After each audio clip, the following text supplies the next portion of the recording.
Освен за земјоделците, Кочани бара субвенции и за велосипедистите.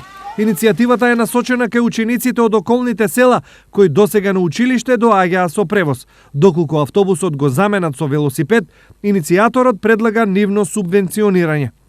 Во мојот предлог кој што е поднесен до председателот на Советот на општината стои дека секој од учениците годинешно кој што ќе користи велосипед да добива по 2500 денари субвенција и еднаш во 4 години да има можност да добие дополнителна субвенција од 2000 денари за набавка на нов велосипед. На овој начин ефектот ќе бил двоен, смета предлагачот.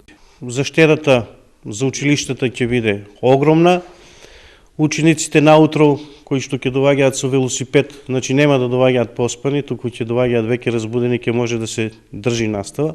Освен тоа, сега со користењето на јавниот превоз имаме ученици кои што да дојдат до постројка мораат да поминат километар и пол, а можеби и повеќе, да дојдат до автобус, за тоа време со велосипед веќе би стасале до училиштето. Инаку во општина Кочани во моментот училишен превоз користат околу 700 ученици, кои главно доаѓаат од околните села. Иницијативата е поднесена до Советот, а за нејзина реализација подршка треба да дадат мнозинството советници.